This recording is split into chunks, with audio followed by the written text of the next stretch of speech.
Bonjour à tous. Aujourd'hui, je reviens pour une vidéo qui m'a été beaucoup demandée. C'est pour calculer le coefficient multiplicateur pour, par exemple, recalculer une recette et aussi calculer la masse globale. Donc, je vous ai pris un exemple du CAP pâtissier de l'EP1. Votre bon de commande, en fait, votre sujet, il va se présenter comme ça à l'examen.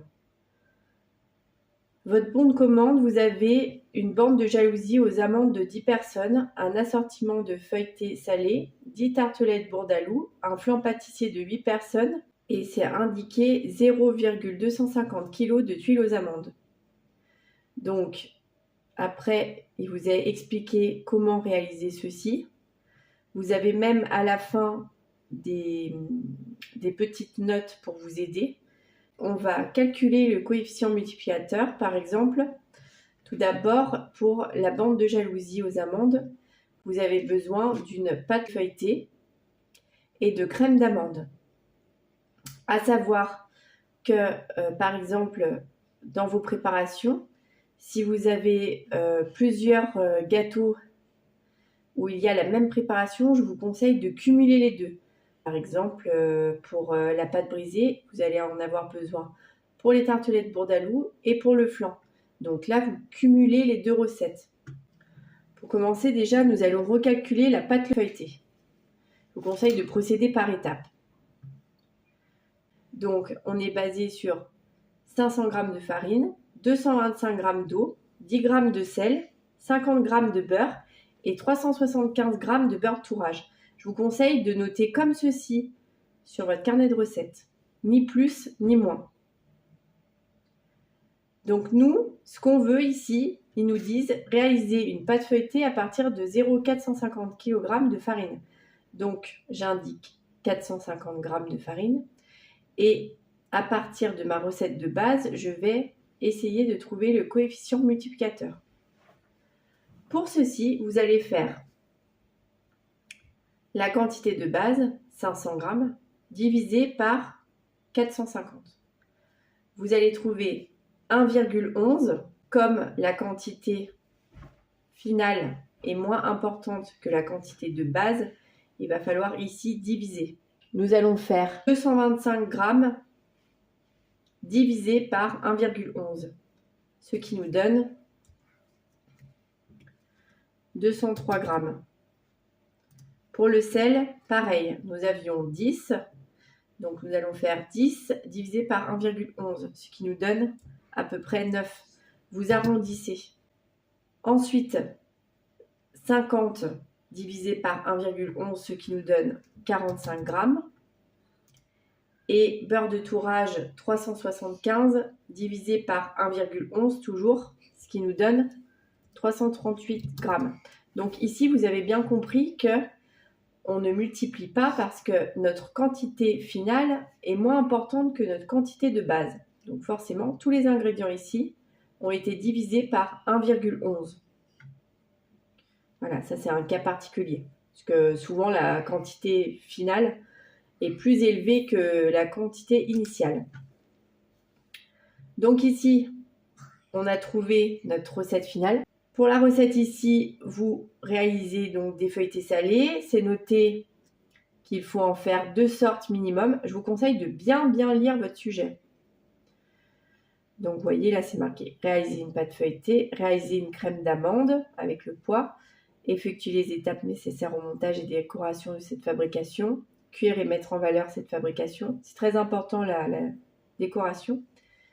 Vous êtes noté là-dessus aussi, donc appliquez-vous. Et donc avec les chutes de feuilletage, vous réaliserez un assortiment de feuilletés salés, 2 sortes minimum. Donc pour les chutes, par exemple, je conseille de faire des palmiers ou bien des sacristains au fromage. Et les palmiers, moi je sais que je faisais ça, des palmiers au roquefort.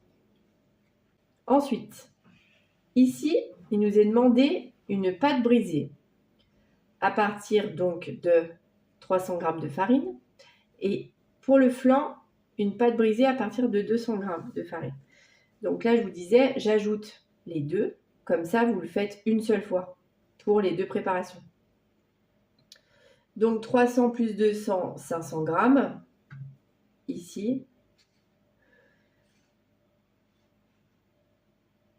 ici donc 500 grammes. Et ma recette de base dans mon carnet était de 250.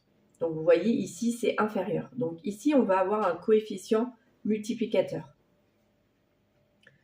Donc vous voyez bien que ma quantité initiale est de 250 et on veut une quantité finale de 500 grammes. Donc ici c'est x2.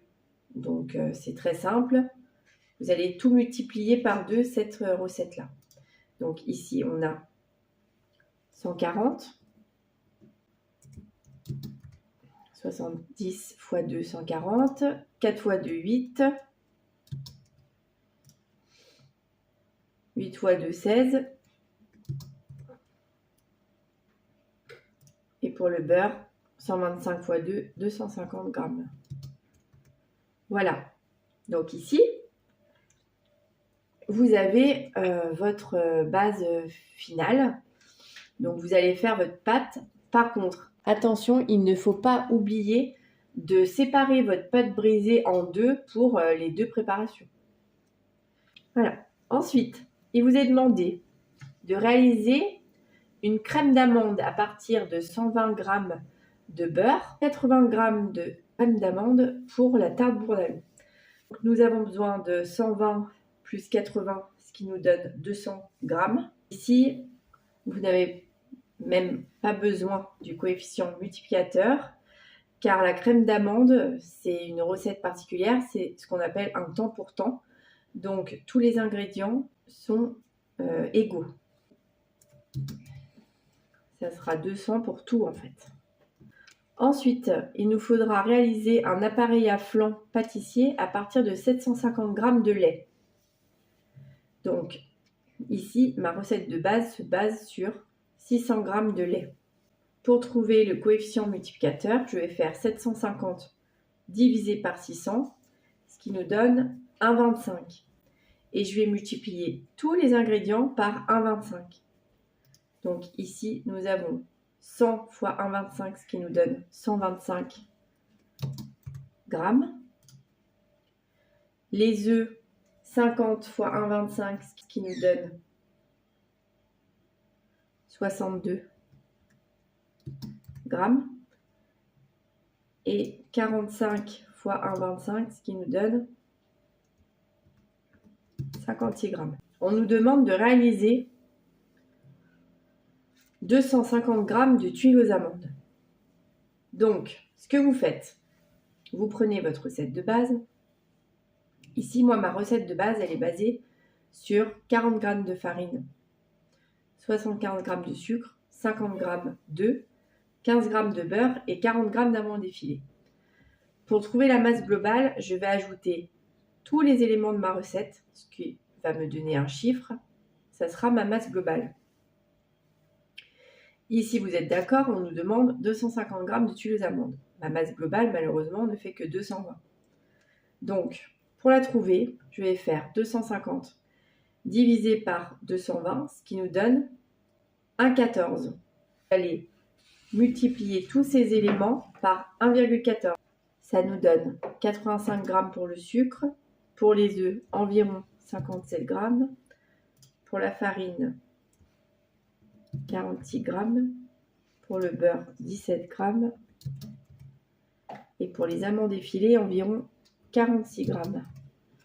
Donc vous voyez, ici, nous avons bien une masse globale de 250 g. Une fois que vous avez calculé toutes vos recettes, eh bien vous pouvez commencer. Je vous conseille de bien lire votre sujet parce que parfois on veut aller vite et on oublie des éléments qui peuvent être importants. Je vous conseille de bien suivre le mini organigramme qui est en bas pour le P1 et aussi de bien remplir vous allez avoir une troisième feuille à la fin qui vous sert de support en fait pour l'oral. N'hésitez pas à bien le remplir parce que moi par exemple j'ai oublié de le remplir et ça aurait pu m'aider. Voilà, donc je vous conseille de faire ça. J'espère que cette vidéo vous aura aidé. Si vous avez des questions, n'hésitez pas à me mettre des commentaires sous cette vidéo, j'y répondrai. Je vous souhaite bon courage pour les révisions de votre examen et je vous dis à bientôt dans une prochaine vidéo.